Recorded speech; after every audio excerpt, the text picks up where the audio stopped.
iliac and various other arteries, and they have a spider web network of blood vessels that are spun around this canvas-like membrane, the periosteum, that overlays the bones. And the periosteum contains all these wonderful blood vessels that penetrate into the bone. And there's a good reason, because this is where your bone marrow is. And your bone marrow is where blood is made. And you've got to have a way to get those new blood cells from the bone marrow into circulation. And that's why there's such a rich supply of blood vessels penetrating into the marrow cavity. Your bone marrow makes your blood. It makes a lot of it quickly. Your bone marrow, as you're sitting there right now, is pumping out 2 million red blood cells into your circulation every second. Yeah, I gasped when I read that.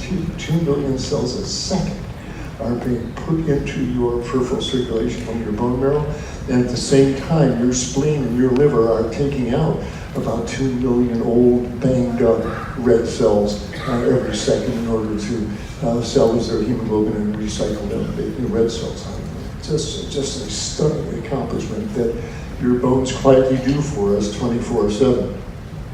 But we're not here to talk about the bone marrow, though you should really take care of it. Bone marrow is toxically exposed to most everything we breathe and eat. Hydrocarbons go for the bone marrow, can really injure it. And if you're working with paint thinner or turpentine or polyurethane, man, do that outside, or at least open the window, start that fan, and you don't want to breathe these hydrocarbons because they will injure your bone marrow. When you're filling up your gasoline tank at the filling station, don't stand there with your face poised over the nozzle, inhaling all those fumes.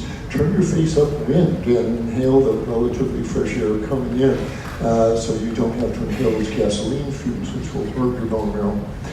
And also, heavy metals make a beeline for the bone marrow, and so you can find cadmium, arsenic, mercury, and lead in people who are exposed, and it affects their blood, of course. There's people from Michigan are showing all sorts of abnormalities with their blood because their bone marrow has been affected by the lead.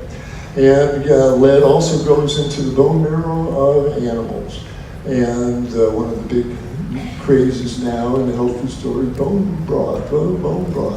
Well, those poor animals, if they've been drinking water that's had heavy metals in it, cadmium, and especially lead, it concentrates in your bone marrow and it winds up in the bone broth. And if you do a search on bone broth and lead exposure, you'll see the studies that hopefully will put you off that silly practice to be consuming bone broth. But we're not here to talk about your bone marrow, though. Take good care of it. It's the only one you got. But what we're really interested in is the structural aspect of the bones.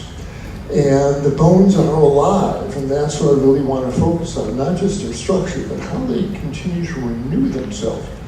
Because in the little crevices and between the struts and the buttresses, in the interstices of the bone structure, are billions and billions of cells that are working 24/7 to keep your bones healthy.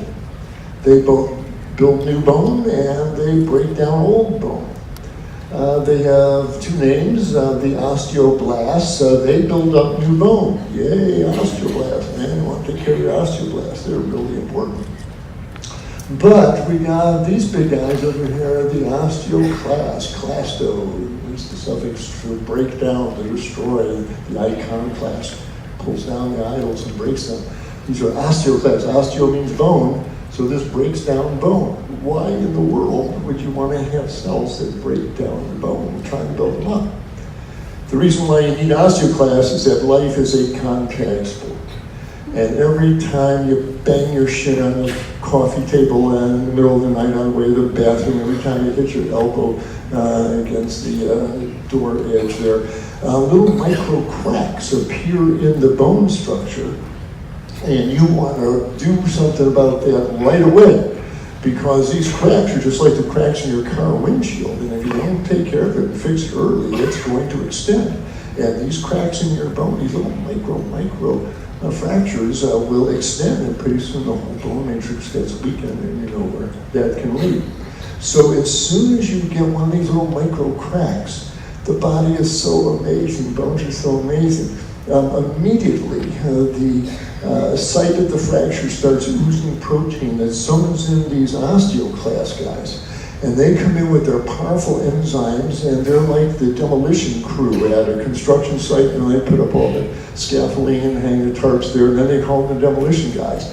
And they break down the old structure, and that's exactly what the osteoclasts do. They have powerful bone-dissolving enzymes, and they dissolve the old cracked bone, and then they leave. And then they call the osteoblast over here, we need you to build up new bone. And the osteoblasts come in and they build up new bone. That process of the osteoclast dissolving old cracked bone and osteoblast building new bone, that process is called remodeling, and bone remodeling is happening all the time in our body.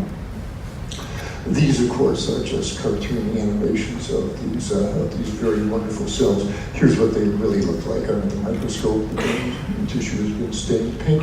And this big guy here, here's an osteoclast cell. He's just enzymatically digested all this old cracked bone here. He's on the way to leave.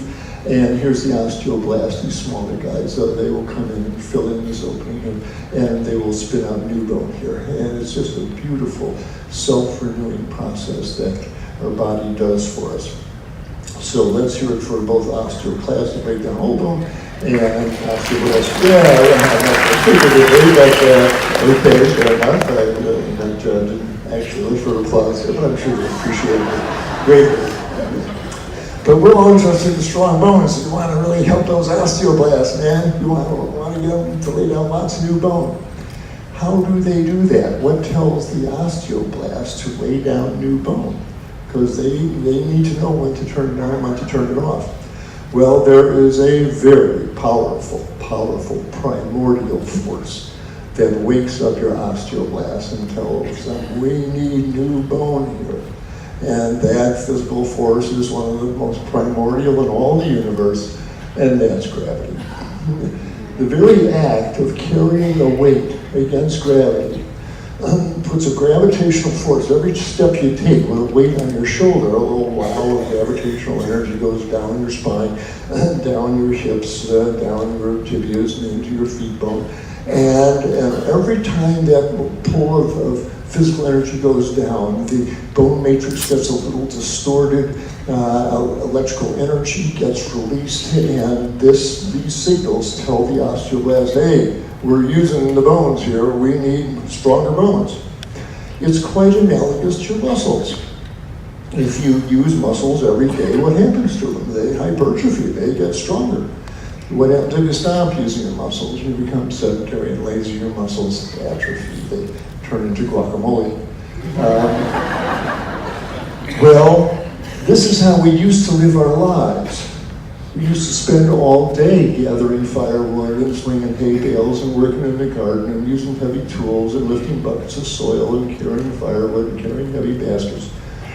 And if these people continue these practices all their lives, they will never get osteoporosis.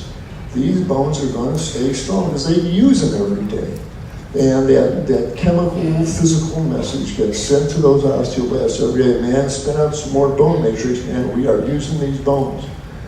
Osteoporosis was a non-issue until this last 100 years. But we're going to be talking about various aspects of bone physiology, but this is basically the core of the issue here.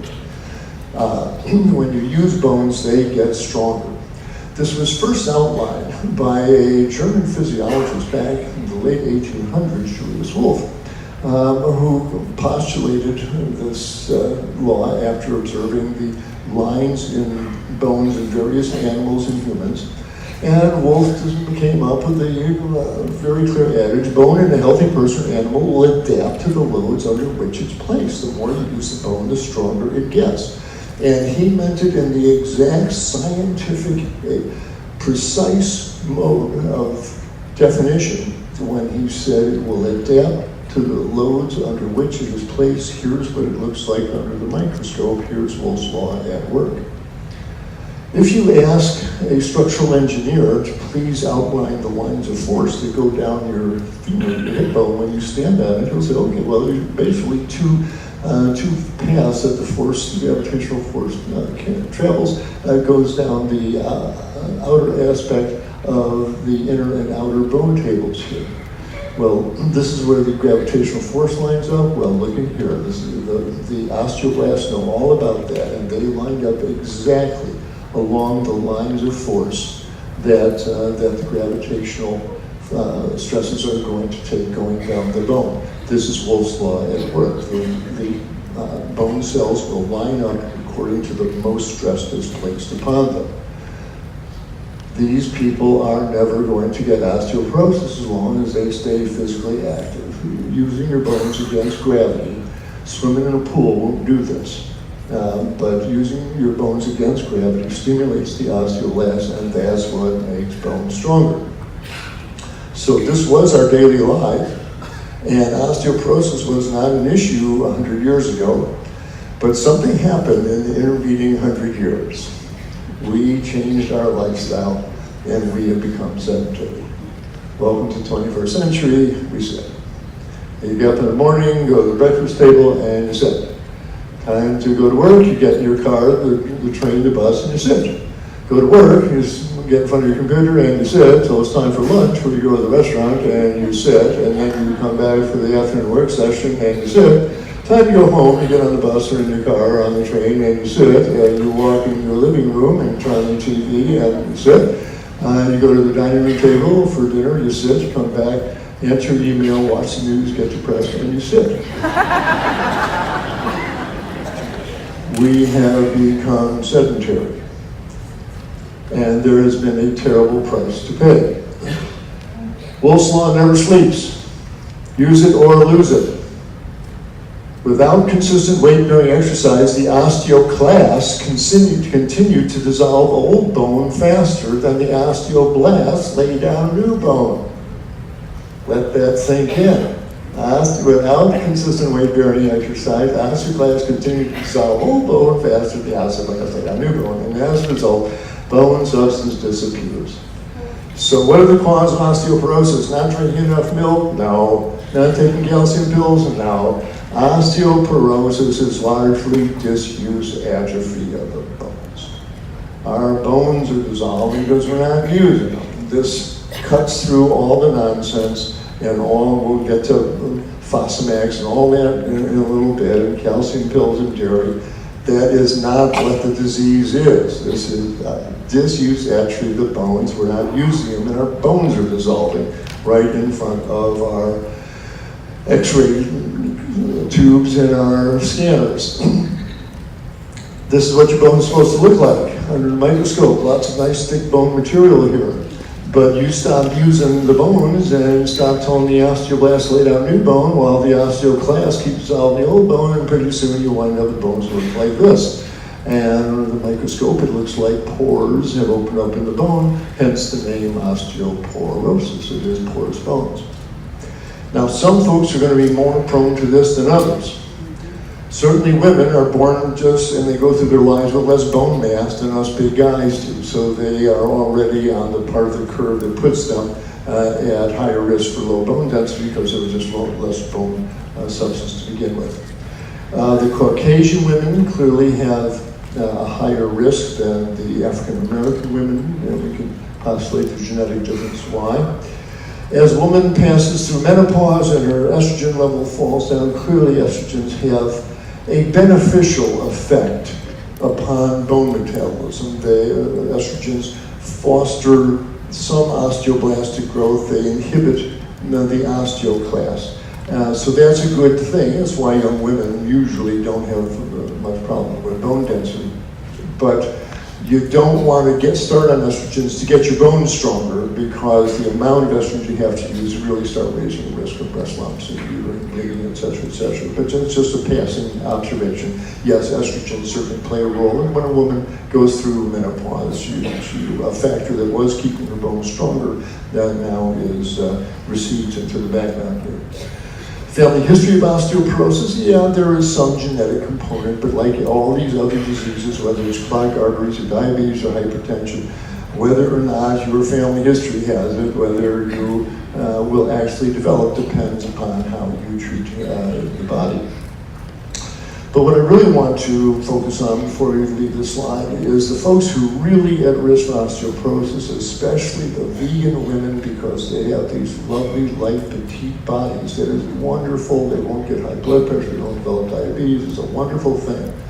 But it's not so friendly to their bones due to Wolff's Law. If this is resistance against osteoporosis, let's say this is average, whatever it is, the petite women way over on this side, because of Wolff's Law, just getting up and walking, if you only weigh 92 pounds, you're asking so little of your skeleton. And if you live in the 21st century and you spend hours in front of the computer and in the car and then sitting, this is really a recipe for low bone density, and we'll talk about this. But if you are a light, petite vegan woman, yet you are certainly at higher risk for losing bone density. And the women runners, you would think, well, I run, I'll make my legs strong, but so much of the downward gravitational force is taken up by the spring and the ligaments of the foot and the ankle as she runs. They just lightly dance over the surface of the earth, and they don't ask a whole lot of gravitational stress from their bones. And as a result, the women who are long-distance runners often have low bone density. Well, and again, it's just a manifestation of Wolff's Law. It'll respond to the stress under which it is placed. Well, these women don't place their bones under much stress, and so they wind up losing bone mass. Well, you might think, well, then here's one place where it's good to be obese, right? These big, heavy people, man, just moving that body around is going to ask a whole lot of stressful activity on their bones there, right? It turns out, no, that these folks don't have great bone density either because they're so heavy they don't move. They sit all day. And fat tissue is not metabolically friendly to the bones, and as the years go by, sitting in these chairs, they lose bone density too. So just want to point out the extremes of weight play directly into how healthy your bone's going to be. But because most people here have an interest in completely plant-based nutrition, just want to alert the people who are of the female persuasion that if they're very light, they may have a high risk of osteoporosis. So, the main cause, bar none, is not a lack of dairy, it's not a lack of calcium, it's a lack of moving your bones against gravity, it's a lack of asking them to do something. They get insulted. Well, she doesn't need us, we're leaving. And your bones, that's the message that you're getting from your bones if your bone density's going down. This is the reality of it. And so I will just get people moving and just, welcome to Camp Stop Kidding Yourself. Every one of these people sitting there are losing bone density by the minute as you're sitting there. As are you, as am I.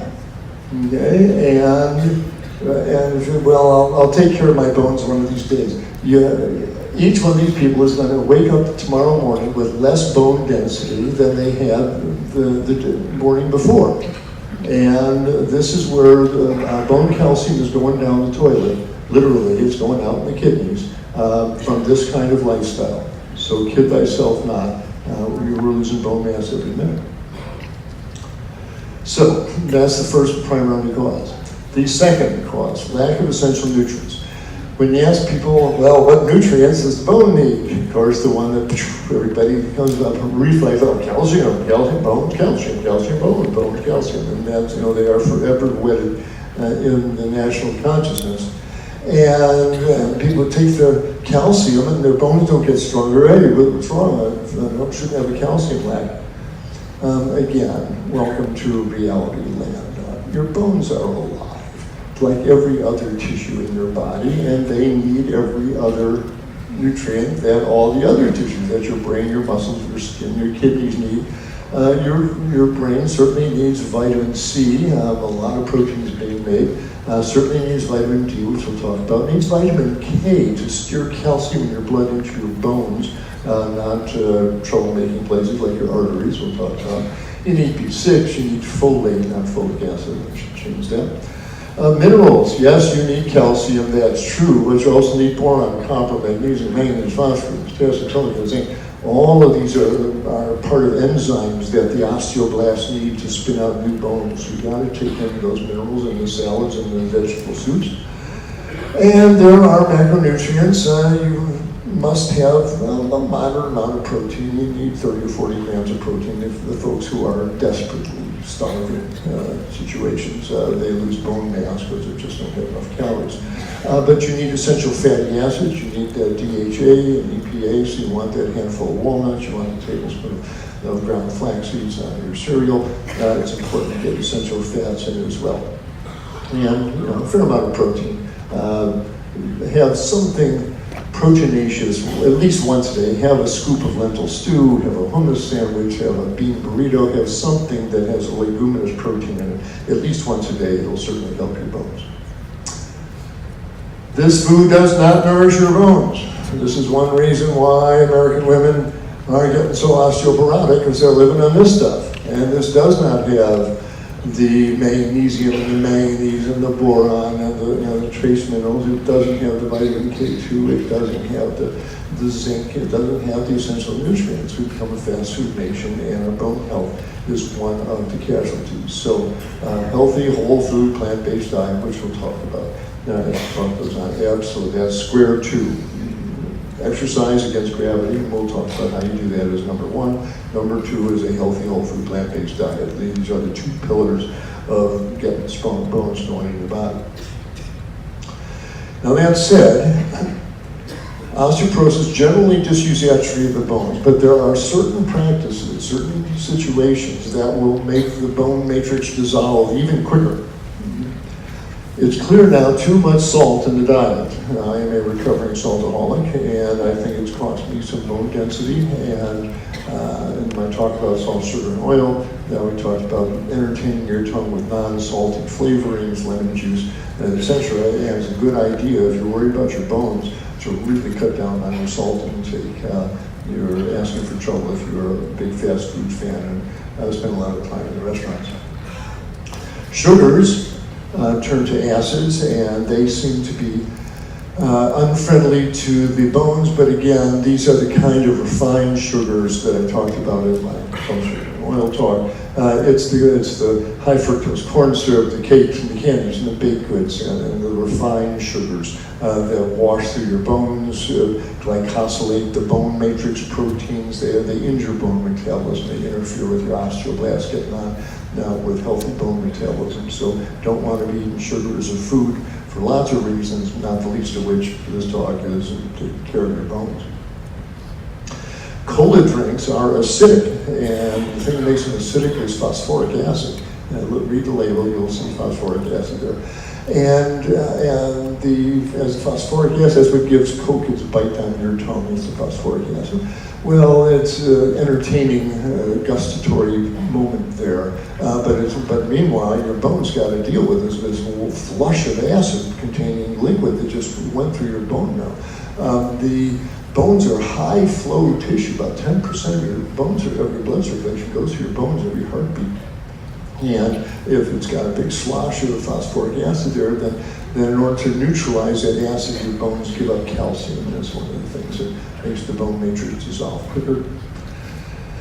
Speaking of acids, there are foods that turn into acids. Meats and dairies have a lot of amino acids like methionine, taurine, cysteine, cysteine. They have an atom of sulfur in them. And you put sulfur in water and it turns into sulfurous acid. And this is a powerful acid. It comes into phosphoric acid. There are similar effects to these. And so the meat and the dairy eaters are consuming all this acid-producing food, and it's their poor bones that has to neutralize all this acid. And so these folks are more likely to have their bone matrix disappear from this constant acid load. And I already mentioned the refined sugars that you don't want to be eating. Cigarette smokers get more osteoporosis. Now, it could be because their diet is not so great. They also often drink alcohol, which is also hard on the bones. But the cigarettes also have nicotine that causes a really fierce vasoconstriction. And maybe clamping down on your arteries and your bones is probably not a great idea 20 times a day, and that probably injures them and predisposes them to dissolve it quicker. Excessive stress is blamed for everything, but when you are under stress, your adrenal glands react, and one thing they do, they put out this powerful corticosteroid hormone called cortisol. And cortisol is fine if you have a saber-toothed tiger walk in the room and you have a big stress reaction. You want some cortisol in your blood, but you don't want to keep it there day after day after day because you're angry with your boss or your wife or whatever. And these high levels of cortisol also inhibit osteoblasts from laying down a new bone. People who take these long-term acid blockers, this is Prilosec and Prevacid, etc. You know, Larry the Cable Guy, take the purple pill, you can't get anything at the barbecue. Larry never tells you when to stop taking those pills. These pills work, and they turn off your stomach acid.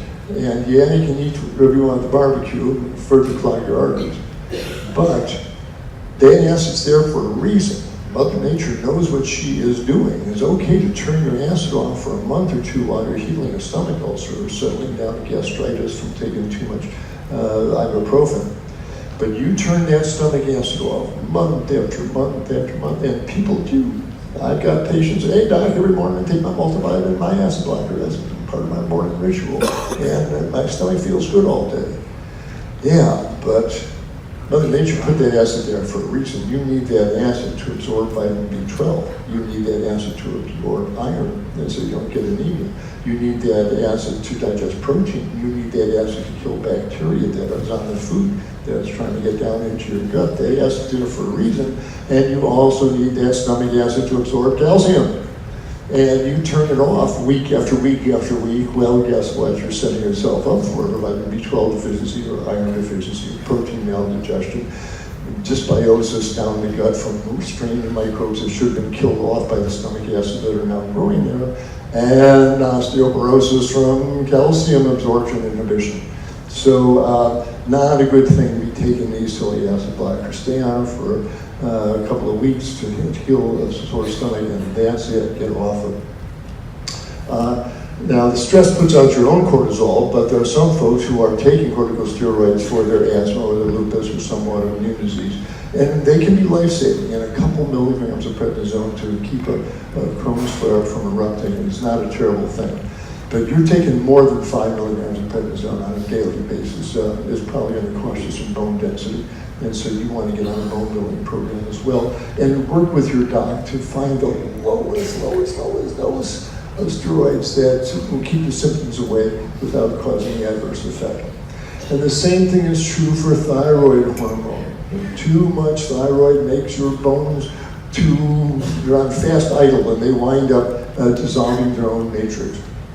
So if you are on thyroid hormone, if you have had Hashimoto's or you're taking Synthroid or T3 or any of these, work with your doc to find the lowest dose of the stuff that you can get away with before your TSH level goes up. And so, except more is not better when it comes to thyroid hormone, and your bones pay the price for that. So find the lowest amount of thyroid you can get away with. Okay, we'll come back to these, but these are also players in why people are losing bone density. As you get older, they just get more sedentary, and again, as your body weight goes down, you're asking less of your skeleton, and that's going to set you up for osteoporosis. Not enough vitamin D and K will do it. Family history, personal, you've already broken a bone. We'll talk about that in a minute. You're on steroids, thyroid, etc. They went to a nursing home, and they tried to find simple predictors of who was going to still be around in a year. And it turns out the one action really identify those folks who are healthy enough to survive, and that's whether you can get up out of a chair unassisted. If you can do that, your muscles are strong enough to keep your bones strong. I'm talking about the bones, but of course, bones only move when muscles pull them, and it's the bone muscle unit together that really wakes up the bone osteoblast. So people who let their muscles atrophy, they get what's called sarcopenia. That puts such a puny pull on the bone that the bone starts to lose interest, lose calcium. So inability to rise from a chair says you probably got sarcopenia. That certainly is going to set you up for osteoporosis. The poor folks with the cancers and the heart failure, the osteoporosis, the smokers certainly do.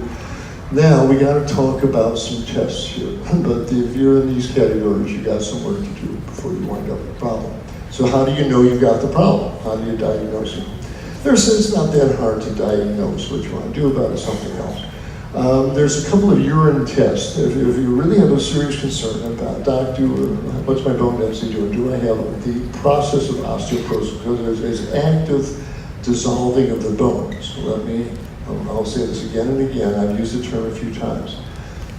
This is not a calcium deficiency. The bone tissue is dissolving. That you have less actual bone tissue. And because what bone is a protein called osteoid that has had calcium deposited, this calcified osteoid protein. Well, as bone matrix starts to dissolve, the calcium washes out in the urine, and the protein starts breaking up. And fragments of the old bone protein, they're called N-telopeptide, and these are the bone fragments. And so you can have your doctor order a 24-hour test for N-telopeptide bone fragments showing up in the urine. And if your urine is filled with this stuff, then your bones are dissolving. And it's a fairly accurate test, certainly should cause some concern. If this is well within normal limits, that's a really positive sign to see. Also, you want to see how much calcium is actually going out in 24 hours. And so it's all done on the same specimen, but just picture your 24 hours. They'll check it for the bone dissolution fragments as well as how much calcium is going out. If these are both highly elevated, you should be concerned. We want to make sure we are not looking at subclinical hyperthyroidism, and so definitely have them do a complete thyroid panel, TSH, 323, 324, etc. And calcium is this amazing mineral. We are focusing on the bones here, okay? But calcium is involved in hundreds of different reactions in the body. You can't flex your muscles, you can't contract your muscle fibers without calcium. You can't clot your blood without calcium. And it's involved in a lot of chemical reactions. And the body has a very narrow band of how much calcium it will allow in the blood. Too much calcium or too little calcium, your heart will stop. Your blood won't clot. There's a very narrow range. How does the body keep just that right amount of calcium? Especially if you eat something that has a bunch of calcium in it. The body's just so amazing. It uses this amazing skeleton that's got about 5 pounds of calcium tucked away in it. It uses it as a storage bank, as a safe deposit account for bone, for your calcium in your blood. If the blood calcium starts going down, your parathyroid gland, little studs of tissue in your thyroid gland put out a hormone, parathyroid hormone, that tells the bones, hey bones, we need some calcium out in your blood here. And the bones say, okay, and they give up a few atoms of calcium. And that's what parathyroid hormone does. Well, if you've got a parathyroid tumor, it's pumping out a lot of this stuff. And that's going to suck lots of calcium out of your blood, out of your bones. So you want to make sure you don't have a parathyroid tumor. This is often how parathyroid tumors show up. It's osteoporosis can show up and realize it was from the overactive parathyroid gland. So these are the tests that you want. Check your urine, check your blood, and look for possible causes of why the calcium is being lost. Now, the final test that really determines how your bones are doing is a bone density scan, and you lay down on the table and they shoot some x-rays through your hip bone, your spine, they can use your ankle or your wrist, etc. And they see how much calcium is there by how much of the x-ray gets absorbed. And from these tables, they can figure out if your bones are healthy as far as bone density goes, or if they are losing bone density. And if you are only 2.5% as much bone mineralization as people your age who clearly have osteoporosis. And this is the graph that the doctors use, and people put a whole lot of worry energy on, especially down here in the osteopenia. Penia means paucity, too few of anything is penia. So osteopenia is too little bone tissue. Osteopenia is not a disease. Thinning of the bone is normal for women as they get older, does not indicate a higher risk of fracture. The take home is, do not let any doctor talk you into prescription of Prolia or alendronate or Fosnax based on a diagnosis of osteopenia. And even osteoporosis, they are both reversible diseases through natural means. I'm not a big drug fan for this. But most women who fall into the osteopenia category will never fracture a bone. And the name of the game is fracture. As long as you don't fall and break anything, who cares what your bone density is? This is all about fracture incidence, fracture protection. Now, here's my complaints about bone density and why I don't order them very often. They're looking for how dense the bones look on the scan. That's all very nice, and there's a rough correlation. When the bones are very dense, there's somewhat less fractures. But bone density on the scan does not equal bone strength. And if you're taking fluoride tablets, or you are taking Fosnax, for reasons I'll tell you in a minute, they will make your bones look denser on the scan. But the bone structure is not stronger. When people fall, the bone still fractures. In my opinion, this is a physiologic parlor trick. And it makes the woman feel better, makes the doctor feel better. These are not stronger bones. And that's my main complaint about these drugs. They make the scan look better, but the bone is not stronger, and I'll tell you why in a minute. And there's never been any studies that I've found so far that says as your bone scores get better, you actually, they're looking for that magic number. If your bone density is below so much, then you've got such and such a risk of fracture. But they haven't found that number because it really depends on these individual incidents, how muscular the woman is, whether she had any padding on when she fell, what determined whether she either broke the bone or didn't break the bone. Well, a lot depends on the individual woman, whether it was carpeting, et cetera, et cetera. It's not just a matter of finding some density score in a scan and saying, aha, you now have an 80% chance of fracturing your bone. It's much more complex than that. You get 2 scores back, the T-score compared to your bone density of people 30 years old. That's always a depressing number. And the Z-score, where it's your bone density compared to people your age. Let's talk, and so if you've got really low bone density, you are peeing out a lot of N-telopeptide and calcium, and you may or may not have thyroid issues, then yeah, that's how the diagnosis is made. How do you reverse it? This is eminently reversible disease.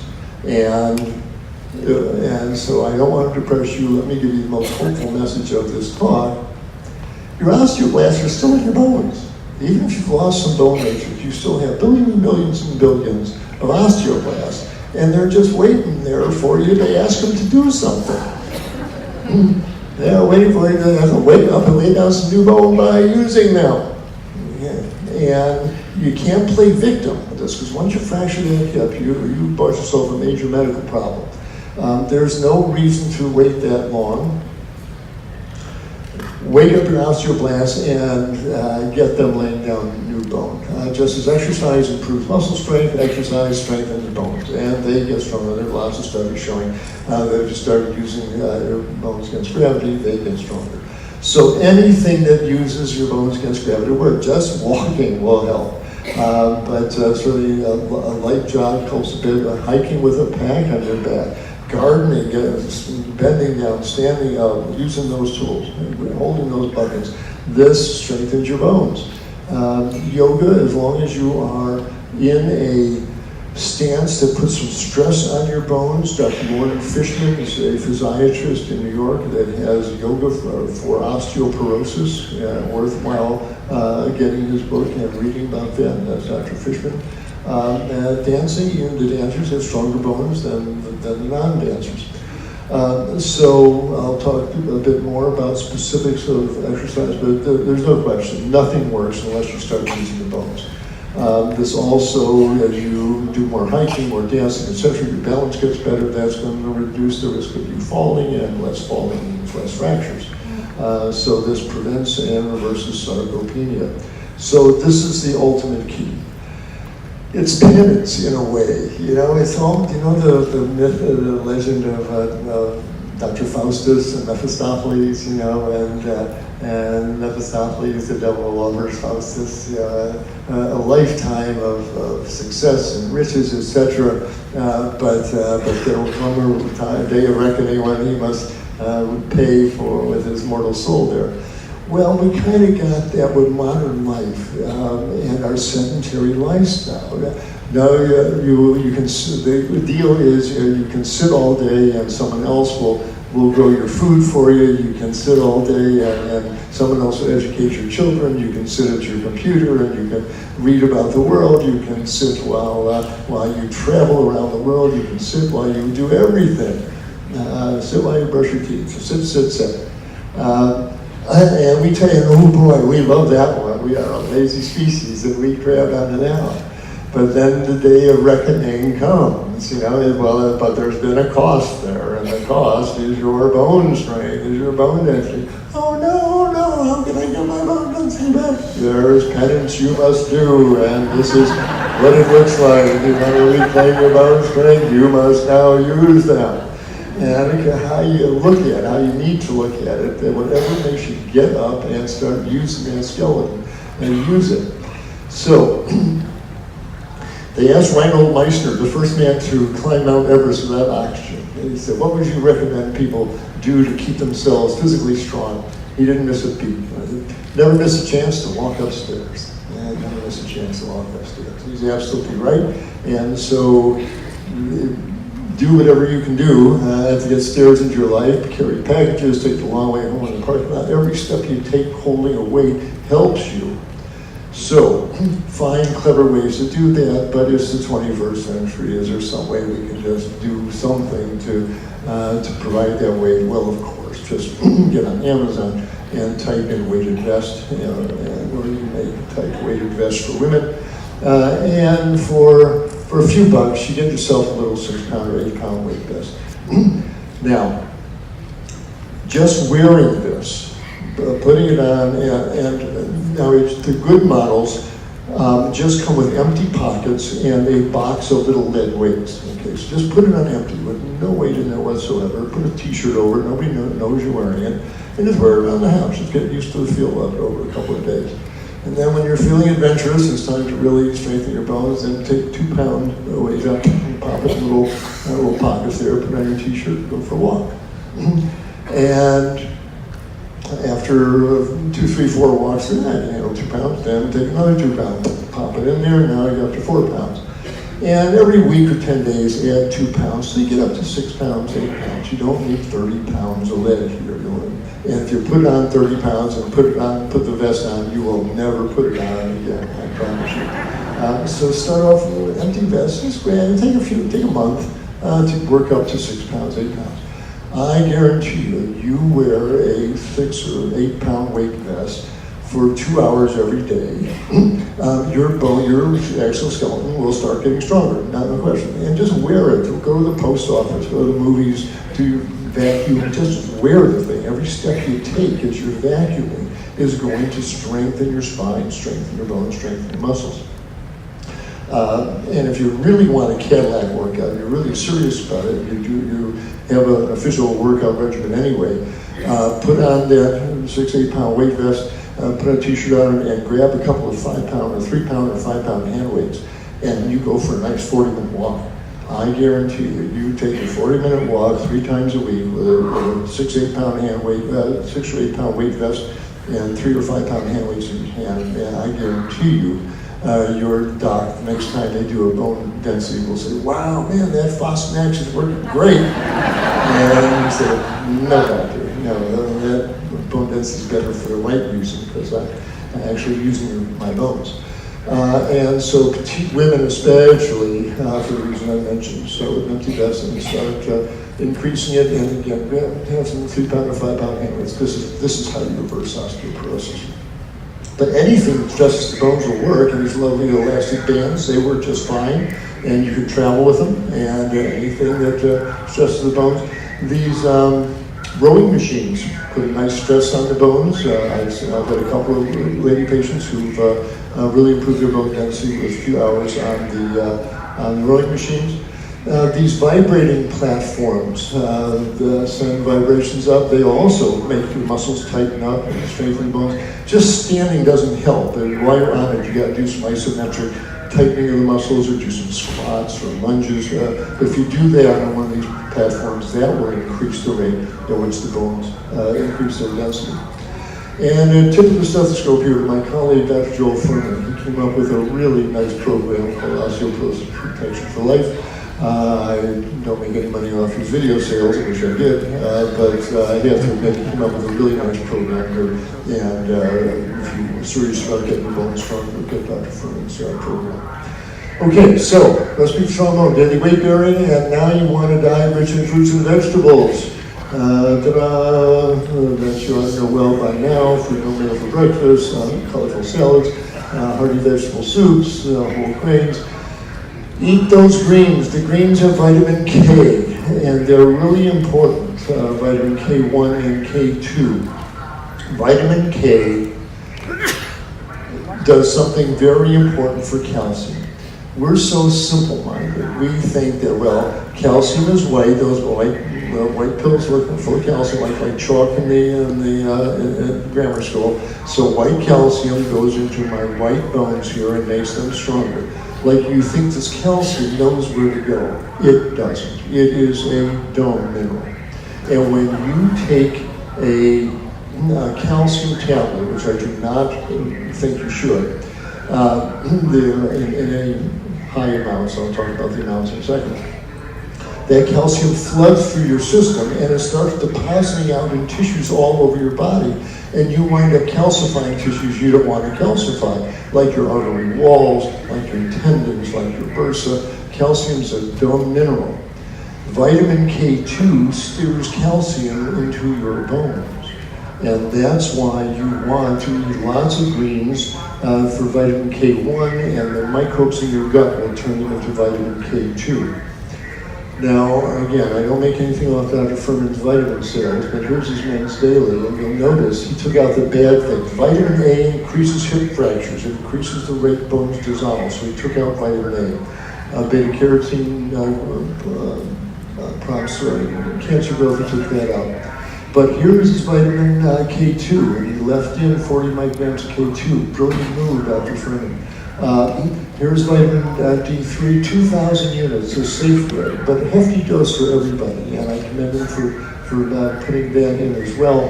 Here he covers B12 needs, and here's some iodine for the thyroid as well. Here is 150 mics of iodine, and zinc, which can be a toughie for vegans to get through a 10 of zinc here. So no, I don't make anything off his vitamin sales, but I take a couple of his meds daily for his. But I'm happy that he's got K2 in there. He also has one of the, what's it called, OsteoSun, where he takes K2 as well, and gives you an extra bit of that if you think you're really short, or you're trying to reverse active osteoporosis. Might not be a bad idea for 6 months or so to take an extra bit of K2. Vitamin D increases absorption of calcium from the gut, and so it's important. The D3 will put the calcium in the blood, the K2 steers it into the bones so it doesn't wind up in your arteries. So the K2 and D3 are a good combination. And again, he's got them both in his daily. He's got a women's daily with the same formulation. And if you're trying to reverse osteoporosis, again, when I read his formulations, I said, I should have thought of that. Nuts. But he came up with a good product here. But the best thing to do is eat food, because that's really because it's way beyond K2. You know, we're talking about dozens and dozens of minerals, manganese and cobalt and magnesium and biotin and all these other things that are in the fruits and vegetables. So those salads are medicine for your bones. That vegetable soup is medicine for your bones. So eat a whole food plant-based diet. Don't eat everything out of packages and boxes. Okay, so the third, you're going to first start using your bones in some creative way that you enjoy doing. Someone said, what's the best exercise? The best exercise is the one the person will actually do. And so whatever you can do to get that stress on your bones, do it. You want that lovely whole food plant-based diet. And get serious about these other calcium things. Stop the excess salts, stay out of restaurants as much as you can. Stop eating sugars or food. I mentioned that in my previous talk. Stop the cola drinks, the phosphoric acid. Stop the acid-forming meats and dairies and sugars. Stop the cigarettes. Stop the excessive stress. It's not so easy to say these days. It's easy to say, not so easy to do. Stop these long-term ash. Why are you on? They are hurting your bones and everything else. And find the lowest dose of prednisone, one that you possibly can, but this is absolutely essential. Now, let me talk about if you go to your doctor and say, oh, you got osteoporosis, what are you going to hear? You're going to hear that you need to increase your dairy consumption, more milk, more yogurt. You better take 1,000 milligrams of calcium supplement. You better get regular bone densities every 2 years. And these aren't going to work anyway, so you might as well get right on Fosamax now. This is what you're going to hear. Well, let me go through all 4 of these, because none of these are accurate from what I just said. Osteoporosis is not a disease of cow's milk deficiency. That's not what the disease is. Your bones are not dissolving because you haven't consuming enough cow's milk or yogurt or ice cream. Our nurses studies of 75,000 women, the milk drinkers had no better chance of escaping fracture risk than the non-milk drinkers. It just does not provide protection. And when you look around the world, the countries that consume the most dairy products have a higher risk of hip fracture. We can talk about possible reasons why. They live in more northern hemispheres and more likely to fall in the winter, etc. But still, clearly the dairy products are not protected for sure. And it's not benign. The milk drinkers die faster. 2 large Swedish cohorts with a whole bunch of folks consume 1 to 3 glasses a day. High milk intake was associated with a higher mortality rate. They get more breast cancers, more heart attacks. This hurt their arteries. This is of concern. And we should talk about the problem with consuming all these growth factors, all the estrogens, all the leukemia viruses. There's a lot of reasons why the milk drinkers die more infectious disease deaths and vascular deaths, and the milk probably plays a role there. Cow's milk is baby calf growth fluid. It's what this stuff is, and it's filled with hormones and fats that promote breast lumps and fibroids and acne. It doesn't protect your bones from osteoporosis. So rejigger your whole thoughts on why you're really eating that yogurt and why you're really putting that cottage cheese on there. If you're using your bones as a rationale, stop. It's not, and you wind up increasing your risk of nasty diseases that put you on operating tables. Now, so what do you do for your calcium intake? I'd say look in the mirror. You look in the mirror, and looking back at you, you see this.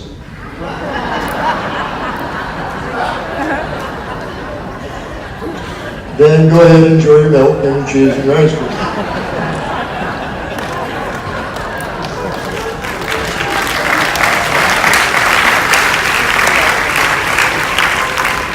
But if you don't see that, if you see your lovely reflection back, you realize that you do not need baby calf growth fluid. And I urge you to go to my website, drklaper.com, go to the video section, and you'll see my video called Dairy Doubt. I walk up one side and down the other of the whole dairy situation and why there's no reason to consume it, especially with all the wonderful substitutes now that we have, not even substitutes, but there's all sorts of plant-based milks and ice cream and cheeses, etc.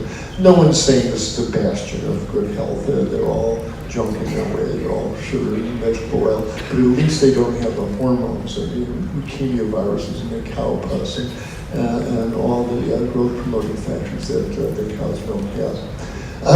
So cow's milk is not the answer, it's the anti-answer. But neither are taking calcium pills. Again, let me just say it, this is not a calcium deficiency. That's not what the disease is. So taking calcium pills, thinking it's going to magically make your bones stronger, is magical thinking. That's not, these folks are consuming more calcium than anyone else on planet Earth. People in the West, we consume a lot of calcium. Supplements aren't the answer. Pooled results from prospective studies show that calcium intake has not significantly associated with hip fracture risk. The whole bone matrix is dissolving. To think that taking this calcium pill is magically going to make that bone reappear, it doesn't work like that. The only thing that's going to reestablish that healthy bone tissue is using that bone and summoning it up as an organ of value from use.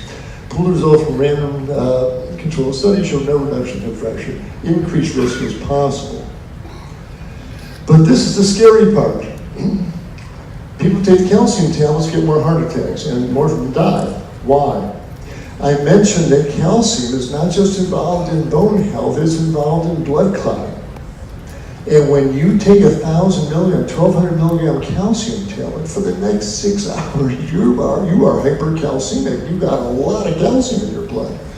Well, some of it's going to your bones, some of it's going everywhere else. But some of that is jacking up your blood clotting ability. And the question whether if you've got some raggedy plaques on the inside of your arteries and you've suddenly made your blood hypercoagulable, are these the guys that dropped dead on the subway on the way home from the calcium tablet they took that morning? So there's a question that it might be due to increased vascular clotting. So that's not the answer for a disease you don't have. You don't have a calcium deficiency. So how much do you really need? We're told, and we're Americans, right? If little is good, more must be better. 1,000 milligrams, 1,200 milligrams of calcium. Nobody else on planet Earth is told to eat 1,200 milligrams of calcium. The epigometer study, you need at least 500 to 600. So don't fall below 600, but you sure don't need 1,200. Around the world, the countries with actually low fracture incidence, 400 to 500 milligrams a day. The UK is 700. You certainly don't need 1,000. And you can get that 500, 600, 700 easily from greens if you really do eat the greens. Their calcium is more absorbable than milk. Only a third of the calcium is actually absorbed. You absorb a lot more from green vegetables.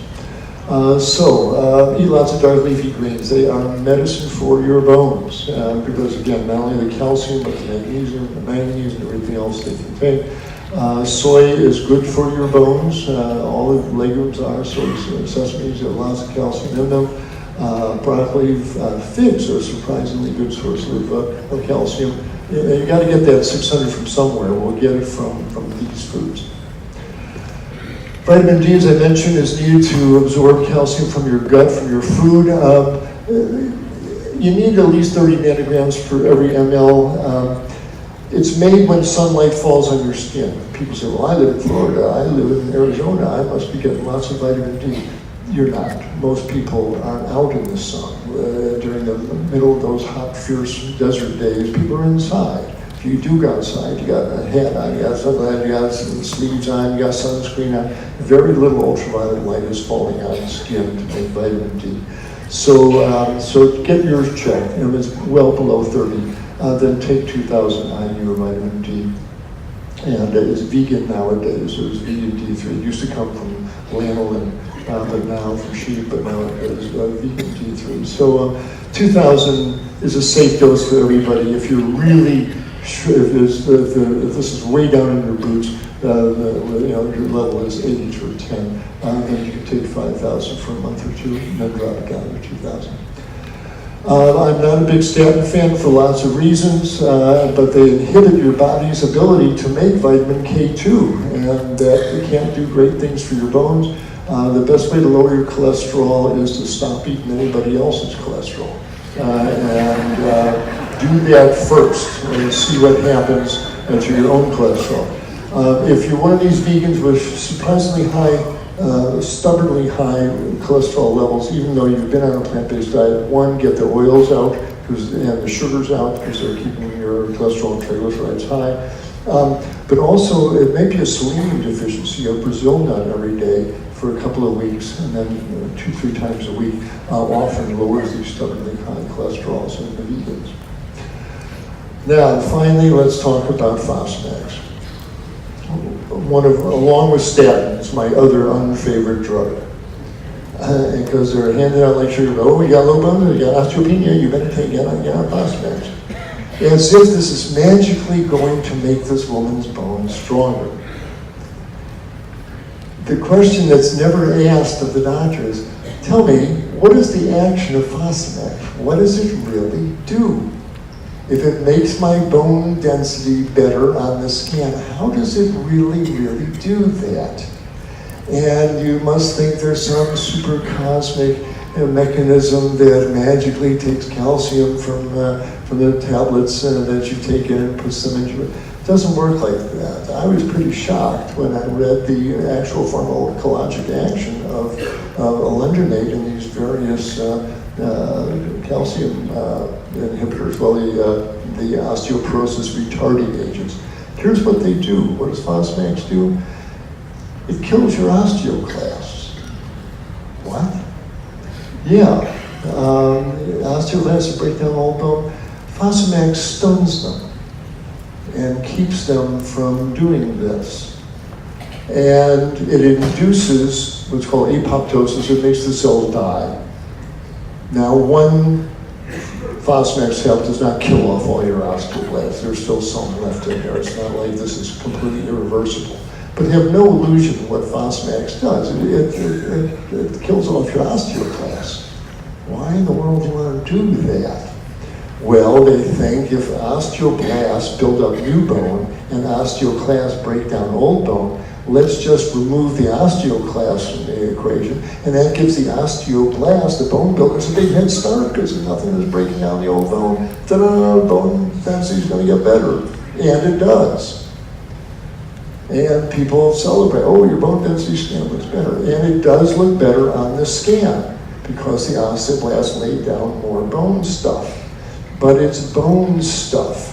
The problem is that old cracked bone is still there. The osteoclast never came in to dismantle the old cracked bone. It's like being in an old ramshackle rickety house where the timbers are rotten, and you pull out your plaster and we put a new coat of plaster over the wall with the rotten timbers in there. Oh, it looks better, but it's still rotten inside there. If you lean against it, the wall's going to crumble even though there's a layer of plaster over it. Well, that's the problem. This is not normal bone. This is bone that was just laid over the old cracked bone. This is Frankenbone. This is not healthy bone. And if the woman takes a good fall, that bone's going to shatter. Even though it looked great on the scan, it's a parlor trick. This is not making her bone stronger. And there's some side effects, because if you have dental work, you crack a bone in your jaw, it won't heal, and you get this nasty osteonecrosis situation that is the bane of all the oral surgeons.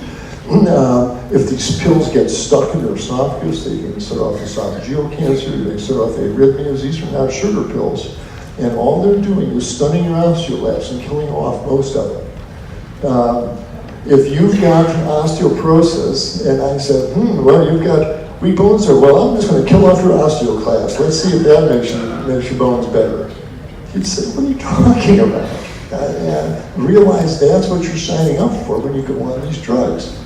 They don't make your bones stronger. They inhibit and kill off the osteoclast. They do not reverse osteoporosis. What you're seeing is not stronger bone. It's denser bone, but bone density does not equal bone strength. They're not really stronger bones, and they can have serious side effects like esophageal cancer and arrhythmias.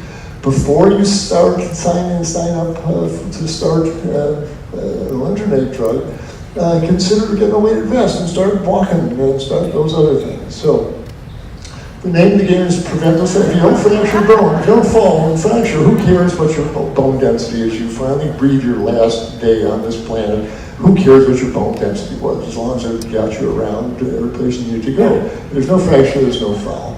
So fall-proof your house, look around, and especially if you've got an elderly relative at home, make sure there's no electrical cords or slippery throw rugs or anything that might make them fall. Get that person into Tai Chi class or get them on a walking program. The better their balance gets, the less the chance of falling, and that's really the name of the game. If you don't fall, you don't fracture, who cares what your bone density is? And finally, if they do fall, a $30 hip patch you order off the internet has saved many a hip fracture, and it's a brilliant thing. Did somebody just fall? Thank you. I'll pay you at the end of the show. See you again. Not the first time it's happened. I've had a couple of them on that side. You okay? But good shape, no osteoporosis, no fall, no fracture, no foul. So good for him. He's falling down okay. That's the point. Seriously. He got up, he's walking up those steps. That's what you want to happen at home or anywhere. If you do fall, and falls may happen, well, you don't break anything, you're okay. You get a bruise, but that heals. So consider some hip pads. So here's the final recipe. Stop bone loss, reverse it. Use your bones against gravity, climb stairs, all those things I mentioned, get away with vest. Some hand weights, some resistance bands, take a walk out in the sun, make some old vitamin D, stop those calcium thieves. Get some extra, make sure you got enough calcium with plenty of greens, and as well as vitamin K and D, and a whole fruit plant-based diet. No matter what your age, your osteoblasts are still in your bones. We're waiting for them to be awakened by your call.